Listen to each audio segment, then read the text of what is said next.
Hello friends, in today's video we are going to see about formed elements, and formed element is the part of blood. In the previous video we have discussed about plasma, and in this lecture we will discuss about formed element, which is 45% of the blood. The name of our chapter is body fluids and circulation. And we are going to see about formed elements. Formed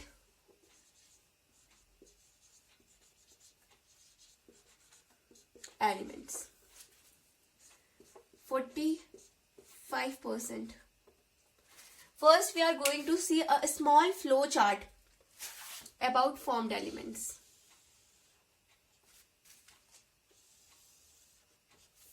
The formed element is divided into Rbc, Wbc and platelets.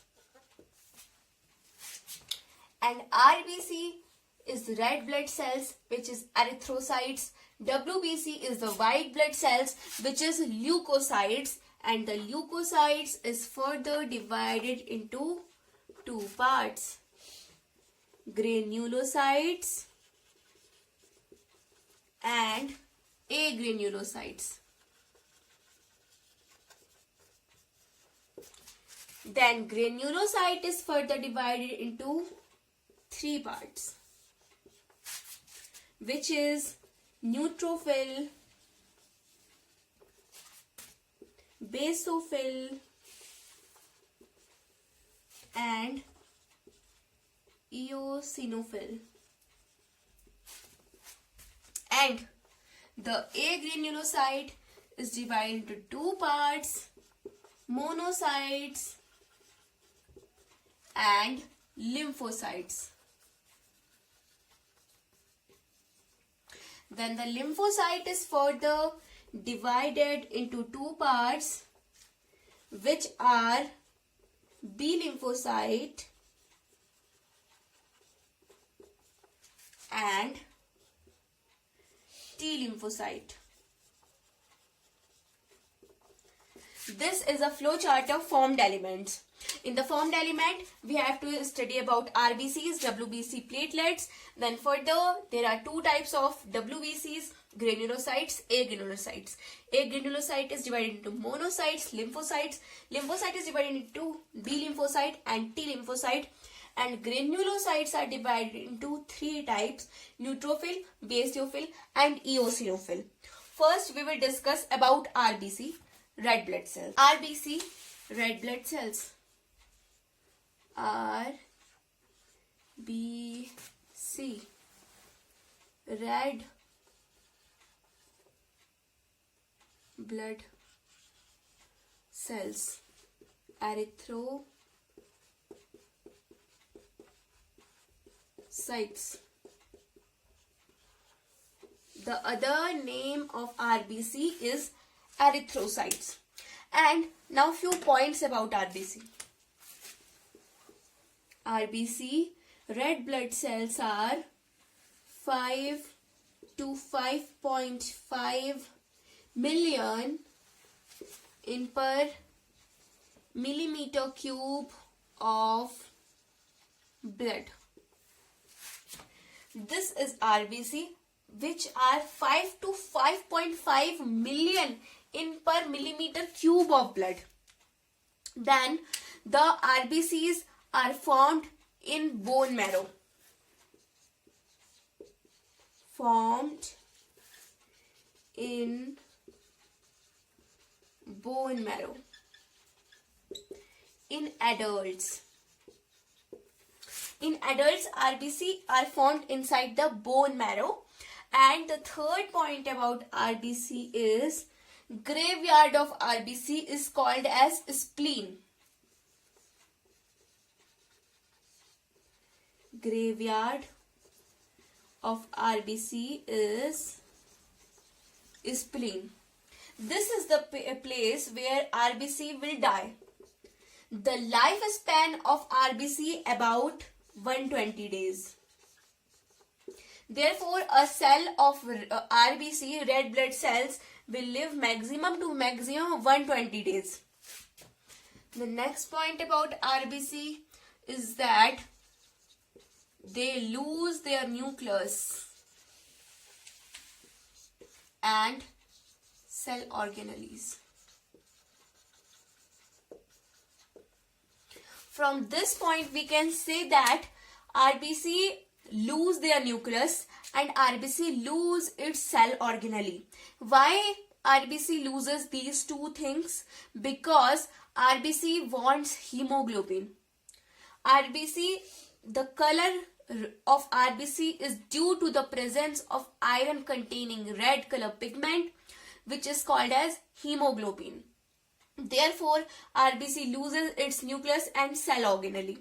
Now, there is one question that if RBC loses its cell organelle, which contain mitochondria also, and we know that mitochondria is called as the cell house, the powerhouse of the cell, means the ATP production is inside the mitochondria. But if the RBC will lose its mitochondria, so how it is going to make energy for the cell? Then there is one solution, that they perform anaerobic respiration.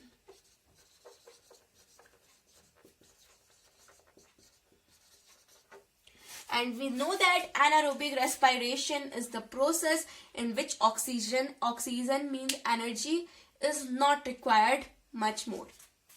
Therefore, these are the characteristics of RBC. Now, what will happen if the number decreases from 5 to 5.5 million? If the number of RBC decreases from 5 to 5.5 million, the person is called as anemic. He have loss of blood. What is the shape of RBC? Shape of RBC. RBC is biconcave in shape. Therefore, this is a shape of RBC.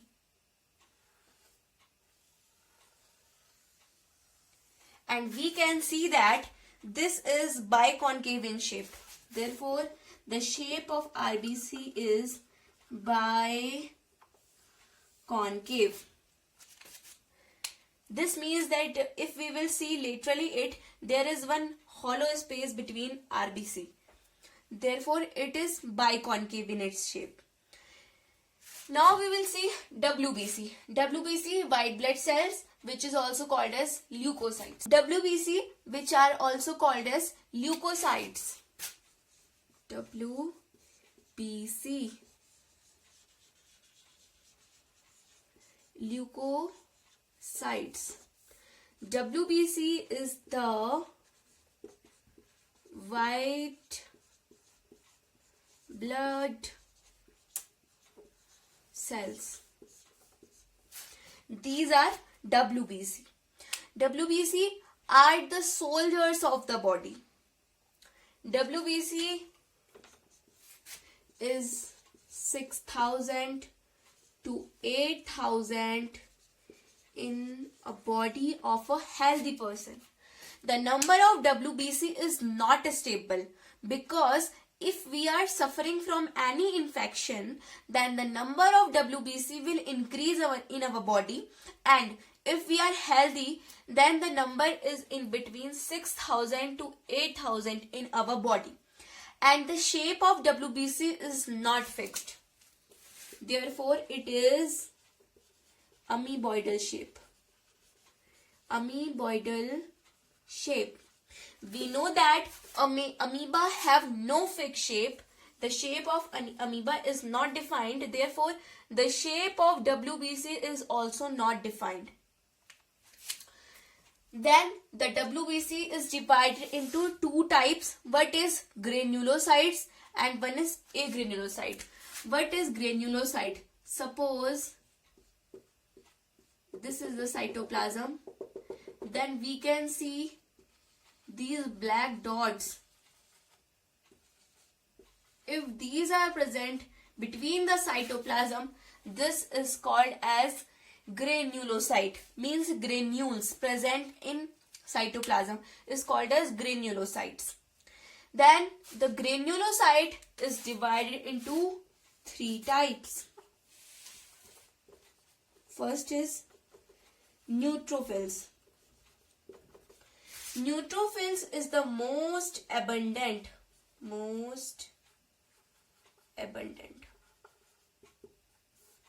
From neutrophil, eosinophil and basophil, the most abundant is neutrophil and the basophil is the least abundant.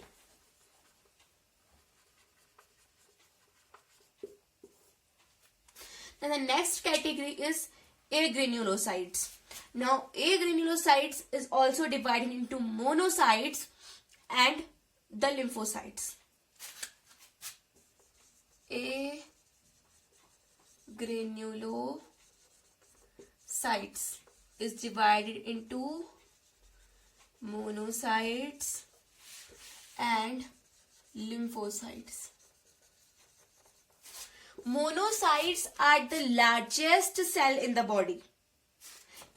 Means the cells contained by blood. In all those cells, monocytes is the biggest cell. Then lymphocyte is further divided into 2 types, which is B lymphocyte and T lymphocyte,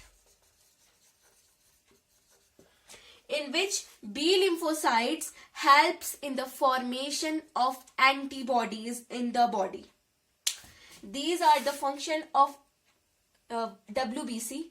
Now our next topic is platelets, which are also called as thrombocytes. Platelets, which are also called as thrombocytes. Platelets.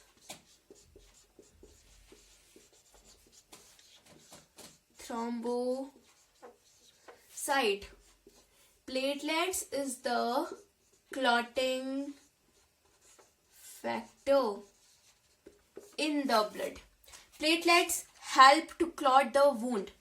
If we are suffered with an injury, then after some time the blood will stop flowing.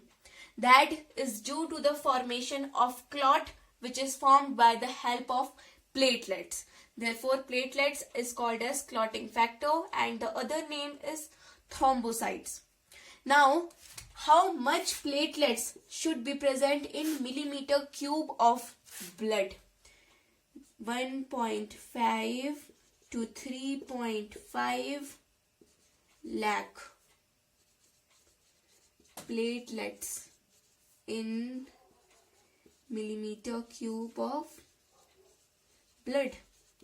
Therefore, from this observation, we can say that RBC is the most abundant cell which is found inside the blood, because the number of RBC was 5 to 5.5 million and these are in lakhs and the WBC was in 1,000. So platelets is very much important for the clotting, and if we have a lack of platelets, then if we are suffered with a small injury, the blood will not stop flowing. The blood will flow continuously and we will have a deficiency of blood in our body. This was our today's topic. We have completed formed elements, RBC, WBC and platelets. Thank you.